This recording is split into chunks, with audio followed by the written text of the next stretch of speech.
तो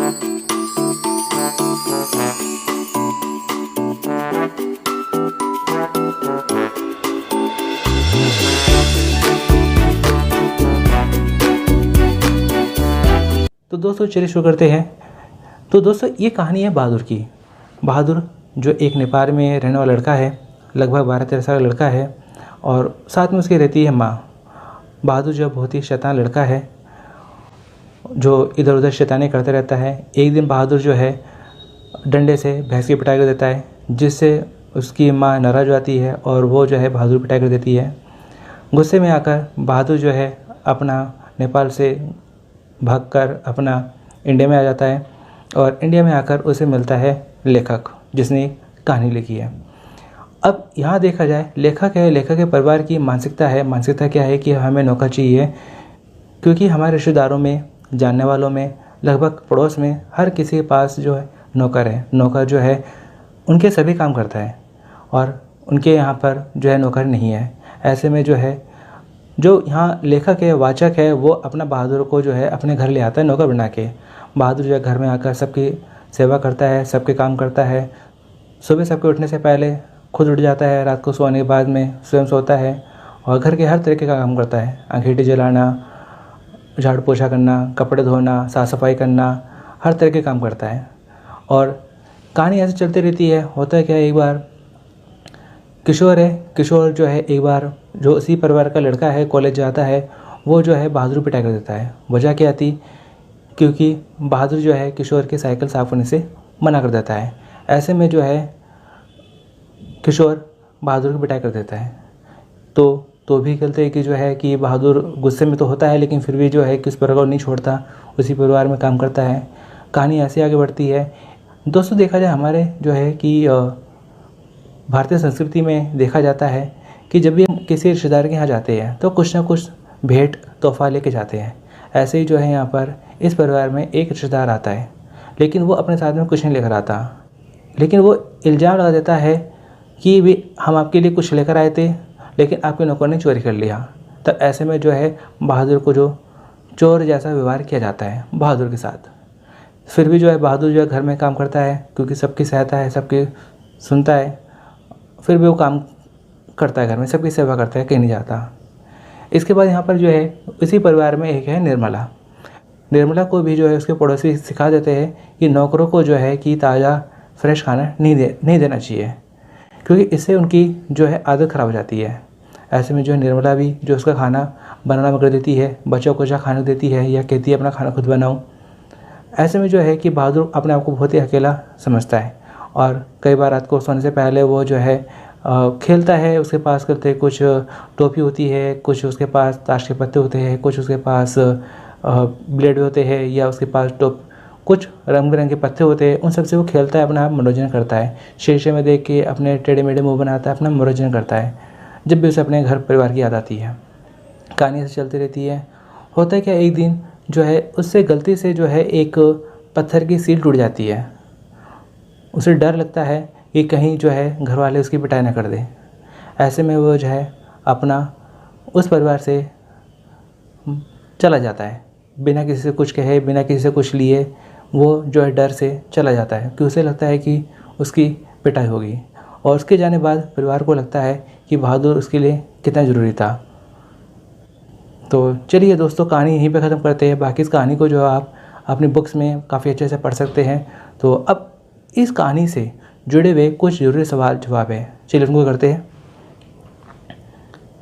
पहला सवाल, माँ बाप का कर्जा तो जन्म भर भरा जाता है, ये वाक्य किसका है? तो ये वाक्य किसने कहा है कि माँ बाप का कर्जा तो जन्म भर भरा जाना है? निर्मला ने, वाचक ने, बहादुर ने, किशोर ने? तो इनमें से कहा गया है यहाँ पर ये वाक्य बहादुर ने।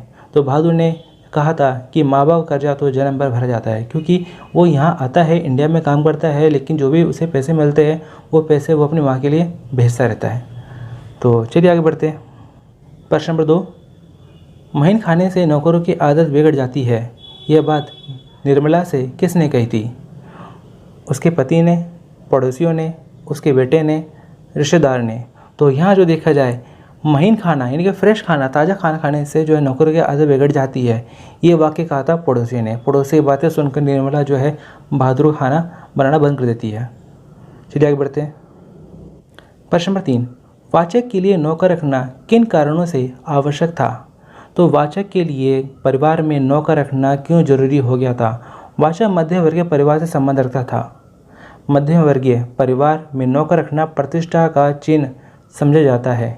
इसके लिए नौकर रखना भी आवश्यक था क्योंकि उसके सभी भाई रिश्तेदार अच्छे पद पर थे और उन सब ने नौकर रखे हुए थे। इसलिए जो वाचक के परिवार में भी नौकर रखना जरूरी हो गया था, ताकि वो दिखाना चाहते थे कि भी हम भी अपना नौकर रख सकते हैं। चलिए आगे बढ़ते हैं। प्रश्न नंबर 4, जब बहादुर को अपने घर की याद आती थी तो वह क्या करता था? तो ये बहुत ज़रूरी सवाल है दोस्तों, कई बार एग्जाम में आया भी है कि जब बहादुर को अपने घर की याद आती थी तो वह क्या करता था। जब बहादुर को अपने घर की याद आती थी तो पहले अपनी चीज़ें अपनी जेब से निकाल कर खेलता था। धीरे धीरे वह कोई गीत गुनगुनाने लगता। उनकी पहाड़ी गीतों का चाहे वाचक के परिवार वालों को समझ में ना आता हो, पर उन गीतों से उनकी मन की मीठी उदासी पूरे घर में छा जाती। गीत गाकर वह अपनी उदासी को दूर करता था। तो यहाँ पर जो है बहादुर जो है अपना नेपाली में कुछ गाने होते थे यानी गाता था, लेकिन यह परिवार उन गानों को नहीं समझ पाता था, लेकिन फिर भी उन गानों को गाकर बहादुर जो है अपना जो है उदासी को दूर करता था। तो चलिए आगे बढ़ते हैं। प्रश्न नंबर 5, बहादुर के व्यक्तित्व पर टिप्पणी कीजिए। यह सवाल आपका बन सकता है, बहादुर के व्यक्तित्व की विशेषता बताइए, बहादुर के चरित्र की विशेषता बताइए। तो सवाल कैसे भी घूम फिर के आ सकता है। अब इसका आंसर क्या है? बहुत ही आसान है। बहादुर कहानी का प्रमुख पात्र है, तो मेन पात्र जो है, मेन रोल जो है यहाँ पर बहादुर का ही है। वह बहादुर है, उसमें बचपन का भोलापन भी है और संवेदनशीलता भी है। उस पर सुख और दुख का तुरंत प्रभाव पड़ता है, इसलिए घर से भागता है क्योंकि उसकी माँ जो है उसकी पिटाई कर देती है भैंस को मारने के जुर्म में, जिस वजह से वो जो वहाँ से भाग जाता है क्योंकि उसकी माँ बहुत गुस्सेल थी, वह उसे मारती थी। वह इस प्रकार का नौकर है जिसकी पिटाई कर काम नहीं कराया जा सकता। वह मेहनती और हंसमुख लड़का है। उसके आने पर वाचक के घर के लोग बहुत आराम से रहते हैं। तो चलिए आगे बढ़ते हैं। प्रश्न नंबर 6, किशोर ने बहादुर को क्या काम सौंपा? तो देखा जाए किशोर है जो कि कॉलेज जाने वाला लड़का है, जिसने जो देखा जाए बहादुर को अपने कुछ काम सौंप दिए थे। वो काम क्या थे?